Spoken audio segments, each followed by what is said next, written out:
샬롬, 한 주간도 평안하셨나요?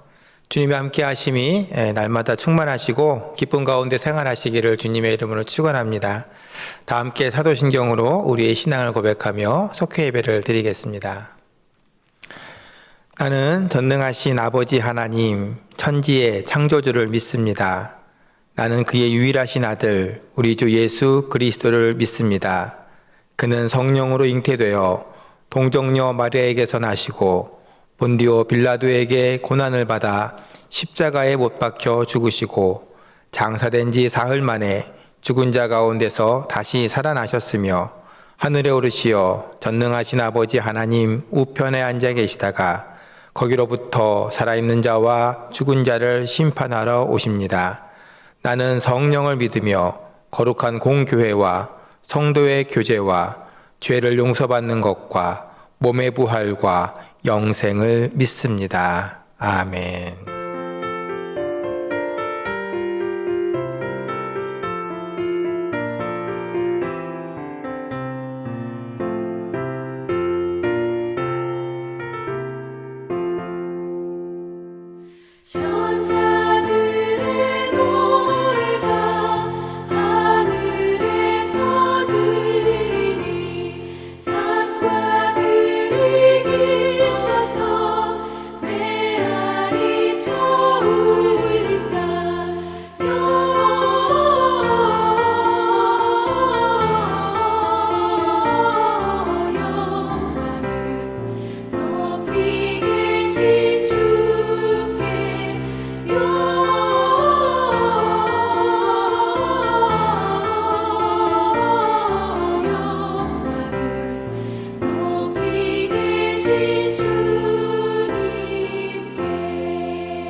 기도하시겠습니다.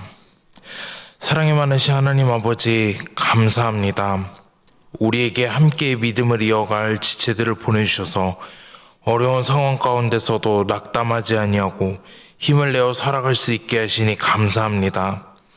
하나님 아버지, 우리가 처한 이 상황을 돌아보시고 긍휼히 여겨 주시옵소서.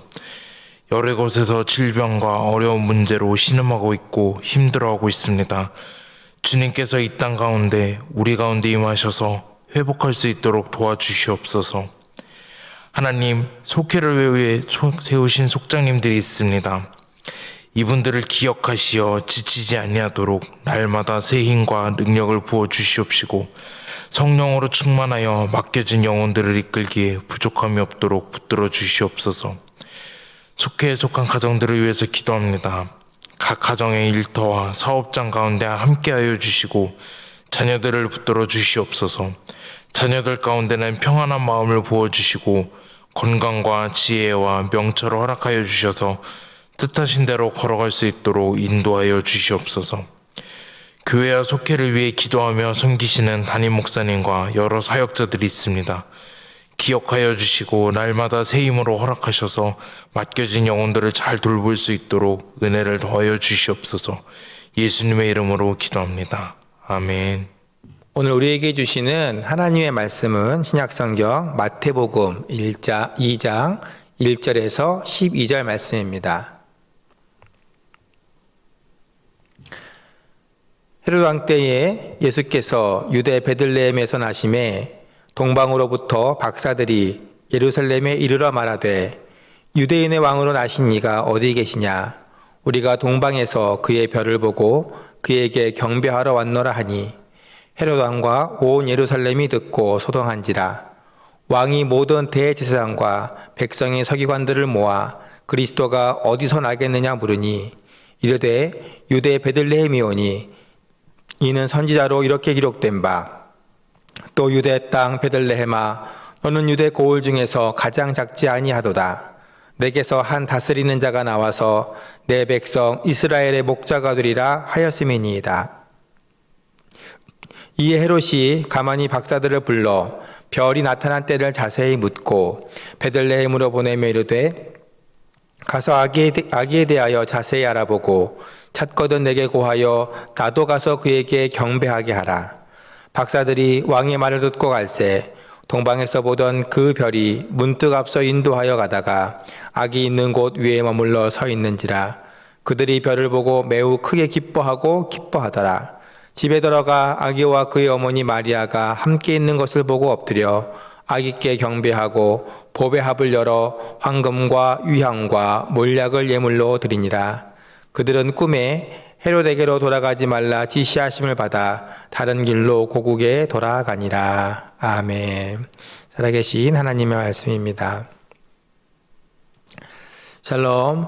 좋은 날씨에 건강들 하신가요? 올겨울은 한파가 자주 있을 거라고 하는데 성도 여러분들 모두 건강한 겨울 나시기를 바랍니다. 코로나와 함께 시작한 2020년의 마지막 속회입니다. 매년 마지막 속회는 함께 모여 예배하고 음식을 나누며 한 해 동안 속회를 통해 베풀어 주신 하나님의 사랑과 은혜에 감사했습니다. 그런데 올해는 이렇게 온라인으로 각자의 자리에서 마무리하게 되었습니다. 신앙을 지키는데 어려움이 많은 한 해였지만 우리가 선을 행하되 낙심하지 말지니 포기하지 아니하면 때가 이름에 거두리라 했던 바울 사도의 말씀처럼 우리에게 주어진 환경에서 믿음을 지키기 위해 기도하며 이때를 이겨나가는 굳건함이 우리 안에 있기를 소원합니다. 2021년에는 코로나로 인한 어려움이 속히 종식되어서 이전에 자유롭게 복음을 전하고 신앙생활했던 날들처럼 모든 것들이 회복되기를 바랍니다. 이것을 위해 마음 모아 기도하며 2020년 마지막 속회의 메시지를 여러분들과 함께 나누고자 합니다. 오늘 우리에게 주시는 말씀이 2021년을 맞이하는 새로운 소망의 씨앗이 되기를 주님의 이름으로 축복합니다. 이번 주에는 성탄절이 있습니다. 예수님의 탄생은 인류가 경험한 복된 일 가운데서도 가장 역사적으로 복된 사건입니다. 예수님은 인류 구원과 자유를 위한 기쁜 소식, 곧 복음으로 오신 분이기 때문입니다. 그러나 누구나 이 사랑과 은혜를 누릴 수 있는 것은 아닙니다. 나에게 오신 예수님이 어떤 분인지 알고 믿음으로 영접하는 사람만이 임마누엘로 오신 하나님의 선물이 주는 기쁨과 감격 그리고 행복을 누릴 수 있습니다. 오늘 본문 3절에 보게 되면 예수 탄생의 소식을 들은 헤롯 왕과 온 예루살렘에 소동이 있었다 그렇게 말하죠. 여기서 알 수 있는 것은 메시아의 탄생이 헤롯과 왕궁에 있던 사람들에게만 전해진 것이 아니라 예루살렘 성의 모든 사람들에게도 전해졌다라고 하는 것입니다. 그리고 소동이 났다고 하는 것은 예수님의 탄생을 받아들인 사람들의 마음이 각각 달랐음을, 여러 갈래였음을 말하고 있는 것이죠. 특별히 본문에는 예수님의 탄생 소식을 접한 세 부류의 사람들이 있음을 말하고 있습니다. 먼저는 헤롯 왕입니다. 그는 동방 박사들로부터 유대인의 왕이 났다는 소식을 듣고 놀라워했습니다. 여러분, 왜 헤롯 왕이 놀랐을까요? 그의 정치적 기반과 지위가 빼앗길까 봐 두려웠기 때문입니다. 본문에서 읽지 않았지만 이어지는 마태복음 2장 13절에서 18절의 말씀을 보면 동방 박사들이 헤롯을 피해 고국으로 돌아가자 헤롯 왕은 박사들을 만났던 때를 기준으로 해서 베들레헴과 인근에 살던 2살 아래의 모든 남자아이들을 죽였습니다. 이러한 점을 미루어 볼 때 에돔 출신, 곧 이두메 출신의 이방인으로서 이스라엘을 통치하던 헤롯은 예수님을 자신의 정치적 경쟁자로 보았음을 알 수 있습니다.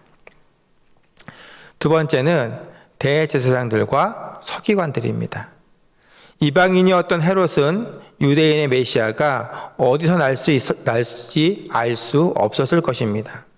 그래서 5절에 보면 대제사장과 서기관들을 불러 예수님 탄생에 관해서 묻습니다. 대제사장과 서기관들은 미가서 5장 2절에서 예언된 말씀대로 메시아가 베들레헴에서 나실 것임을 가르쳐 주었죠. 하지만 로마의 지배 속에서 이방인 왕의 통치를 받던 이스라엘의 지도자들은 동방 박사들이 전해준 소식을 듣고 그들이 알고 있던 지식은 전해주었지만 아무것도 하지 않았습니다. 사실 메시아로 오실 유대인의 왕을 가장 기다리고 가장 열렬하게 맞이해야 될 사람들이 누구입니까? 백성들의 지도자인 제사장들과 서기관들입니다. 그들은 대대로 말씀을 연구하며 그 때를 기다렸던 사람들입니다. 그리고 그날이 오면 누구보다 먼저 가서 맞이하고 메시아와 함께 하나님의 나라를 세워야 할 책임과 의무를 부여받은 사람들이었습니다. 그러나 예수님 당시에 대제사장들과 서기관들은 지식은 있었을지 몰라도 참된 신앙은 없었습니다. 그렇기 때문에 그들을 위해서 오신 유대인의 왕이 이 땅에 오셨다는 소식을 듣고도 그들에겐 감동도 열정도 그리고 아무것도 할 만한 힘도 없었던 것이죠. 세 번째는 동방 박사들이 나옵니다. 그들은 사실 메시아에 대해서는 아는 바가 별로 없었습니다. 단지 전해지는 말로 언젠가는 유대인의 왕이 나타나서 이스라엘을 구원하실 것이라는 것만 알았을 뿐이죠.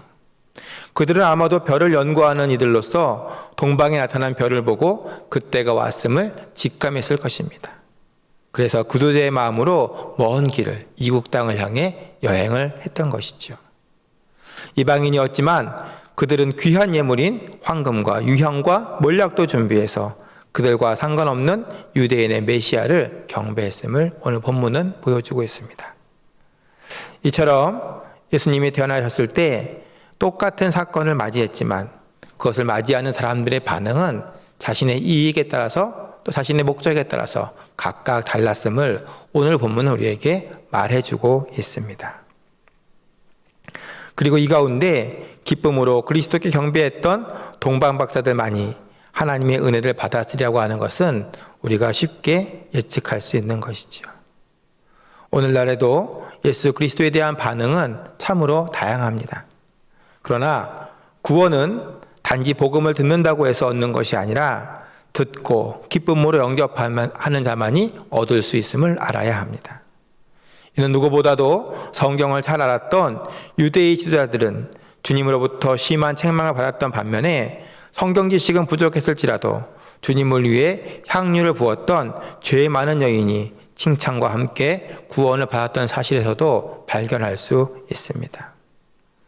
여러분, 우리는 어떤가요?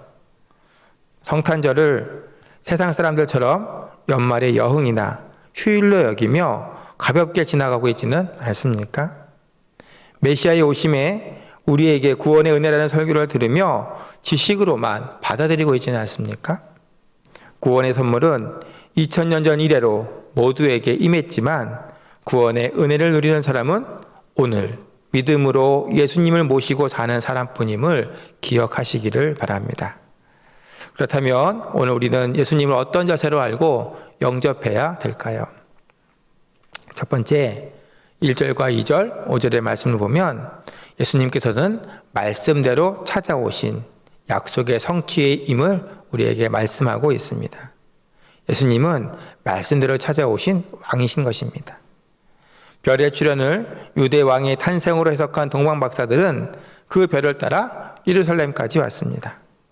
이사야 7장에는 구원자로 오실 예수님에 대한 예언이 기록되어 있고 오늘 본문 5절에 인용된 것처럼 미가는 예수님이 태어나실 지명을 베들레헴이라고 분명하게 지목하여 예언해 나왔습니다.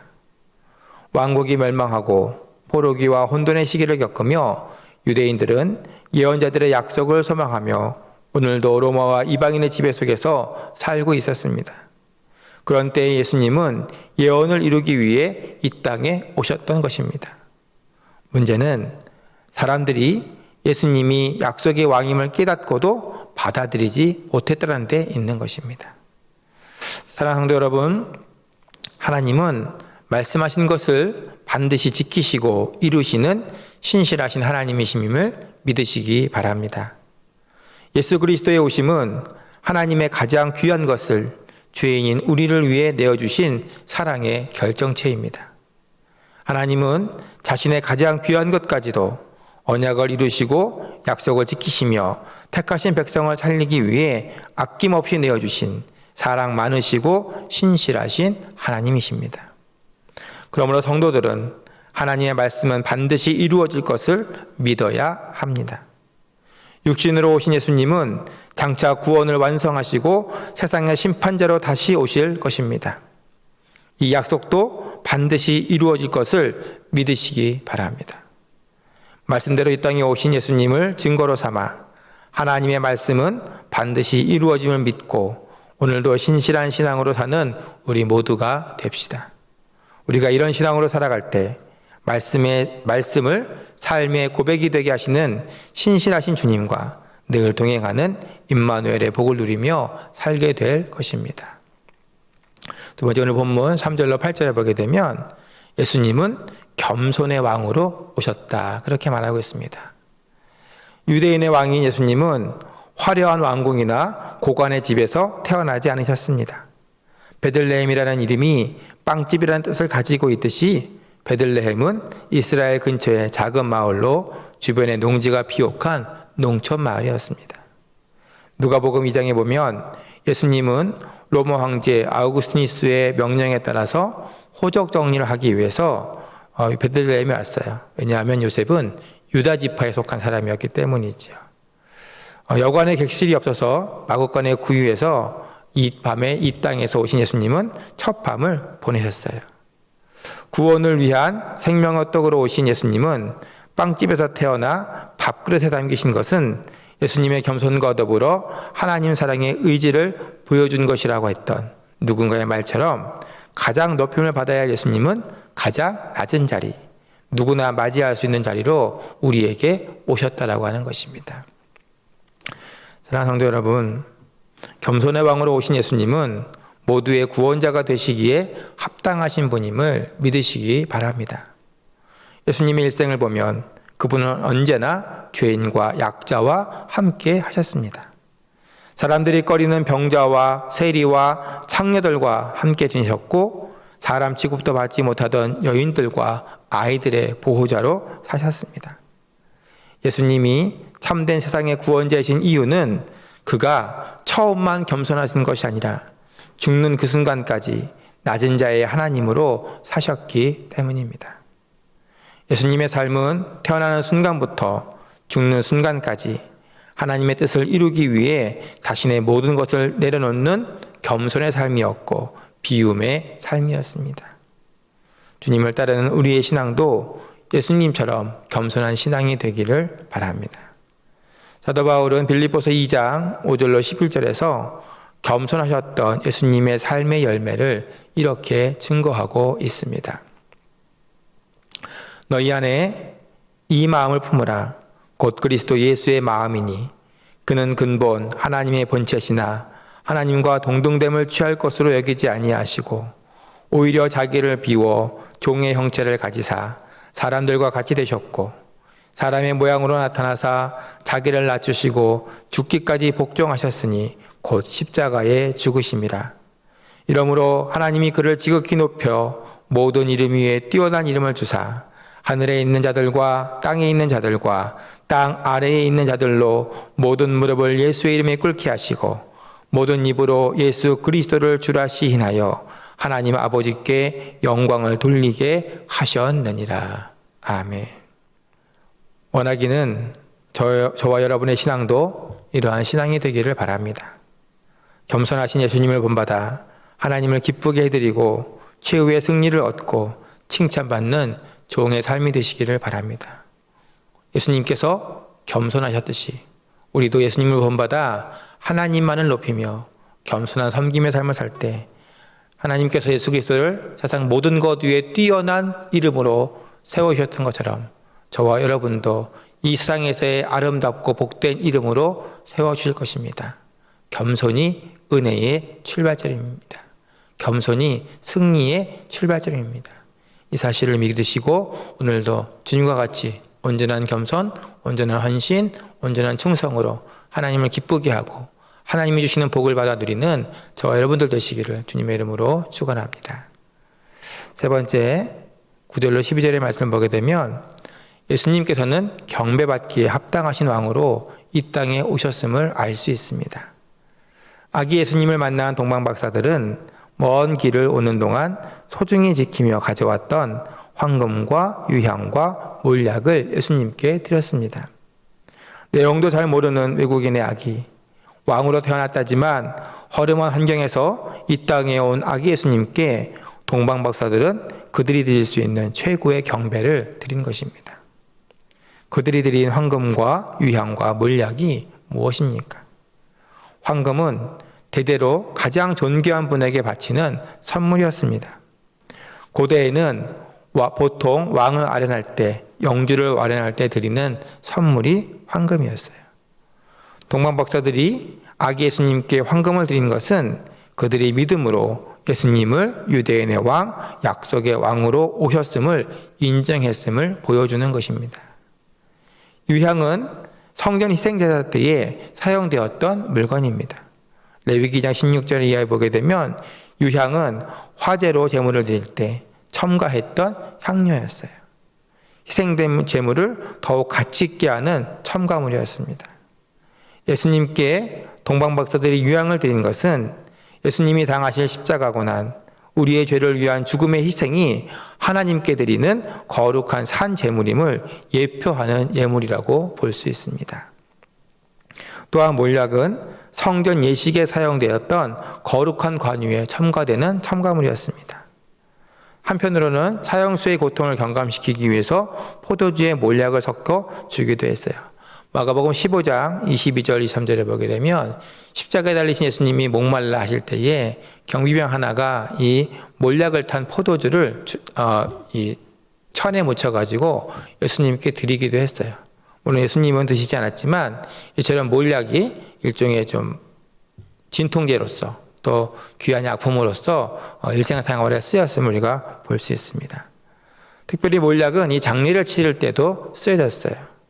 요한복음에 보게 되면 니고데모는 예수님의 장례를 준비할 때도 몰약을 사용했고 또 장례를 치를 때, 염을 때 이럴 때 몰약이 쓰였음을 볼 수 있습니다. 이처럼 동방박사들이 드린 예물은 아무 것이 아니었습니다. 왕께 드리기에 합당한 예물이었고 그들이 준비할 수 있는 최선의 예물이었습니다. 동방박사들이 예수님의 삶과 사역에 얼마나 이해하고 있었는지는 알 수 없지만 그들의 행동은 예수님의 일생과 관련된 예언의 성격을 띠고 있었음을 알 수 있습니다.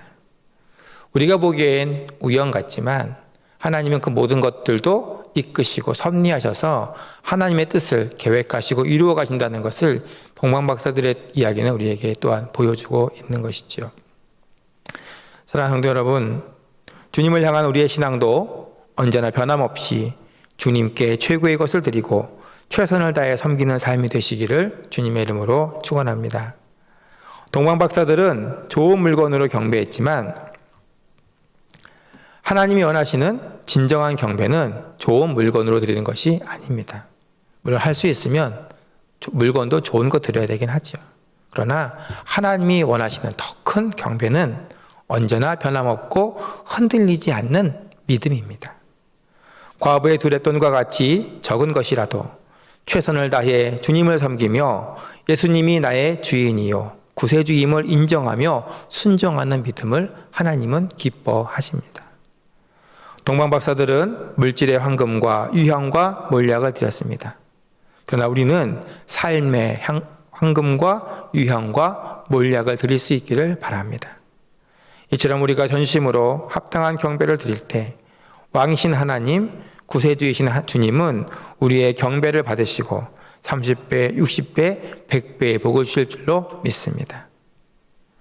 아기를 찾거든 알려달라는 헤롯의 요청을 뒤로하고 동방박사들은 별의 인도를 받아 다른 길로 또 고국으로 돌아갔습니다.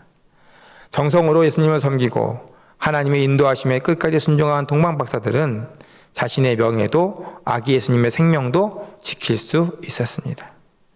이름도 없던 그들의 행동은 역사의 전환점을 시작하는 기념비적인 사건이 되었던 것입니다. 이 모든 것이 하나님의 일하심이었습니다. 예수님은 오늘도 변함없이 우리를 찾아오셔서 우리와 함께하고 계십니다. 그 예수님께 최선을 다해 우리의 오늘을 드립시다. 세상의 유혹과 눈앞의 이익이 아니라 동방박사들처럼 끝까지 주님의 인도하심에 순종할 때 우리의 오늘은 내일의 역사를 새롭게 쓰게 할 것입니다. 오늘 이 믿음이 저와 여러분의 것이 되어서 하나님께 칭찬받는 믿음의 삶이 되시기를 주님의 이름으로 축원합니다.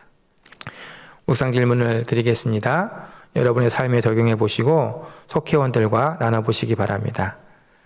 첫 번째, 동방박사들이 고백한 아기 예수님은 어떤 분입니까?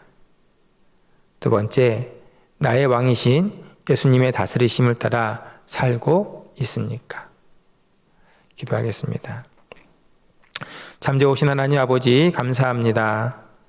우리의 왕으로, 언약의 성취로, 섬김의 왕으로, 경배받기에 합당하신 주님으로 오신 예수님을 맞이합니다. 우리가 입술로만, 우리의 물질로만 예수님을 맞이하지 않게 인도하여 주옵시고 그 이름에 합당한 경배를 드렸던 동방박사들과 같이 우리의 믿음과 삶과 헌신으로 예수님을 영접하고 하나님을 높이는, 하나님이 기뻐하시는 천국 백성 되게 하여 주시옵소서.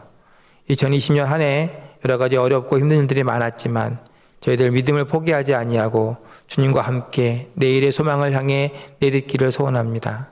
하나님 붙잡아 주시고 2021년은 올해보다 더욱더 하나님과 함께하고 하나님의 복을 누리며 하나님을 사랑하며 아름다운 열매들을 많이 맺는 한 해가 되도록 인도하여 주옵소서. 이 땅의 코로나를 종식시켜 주시고 예배와 속회와 모든 주의 활동들이 아름답게 활동적으로 또한 회복될 수 있도록 주님 인도하여 주옵소서. 새해에는 모이지 못했던 것만큼 더 열심으로 모이는 속회되게 하시고 우리가 힘을 합하여 하나님을 높이는 아름다운 속회, 아름다운 인생 될 수 있도록 주님 동행하여 주시옵소서. 함께 하실 줄로 믿으며 예수님의 이름으로 기도드립니다. 아멘.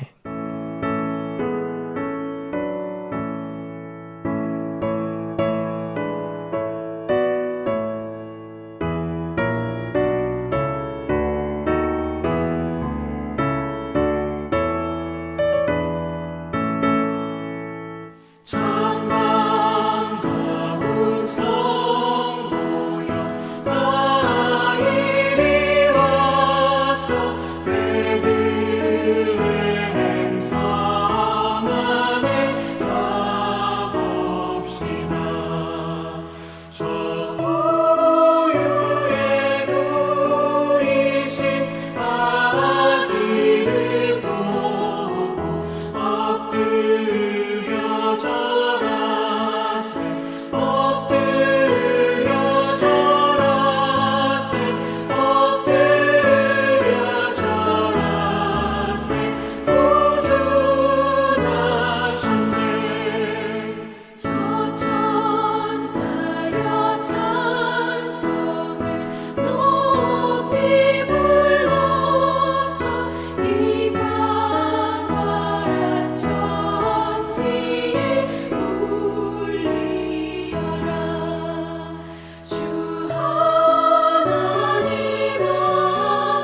한 주간도 주님과 동행하시면서 함께 사시기를 기원합니다. 다 함께 주기도문으로 온라인 속회 마치겠습니다.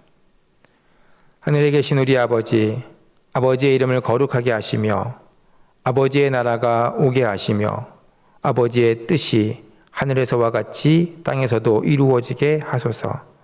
오늘 우리에게 일용할 양식을 주시고 우리가 우리에게 잘못한 사람을 용서하여 준 것 같이 우리 죄를 용서하여 주시고 우리를 시험에 빠지지 않게 하시고 악에서 구하소서. 나라와 권능과 영광이 영원히 아버지의 것입니다. 아멘.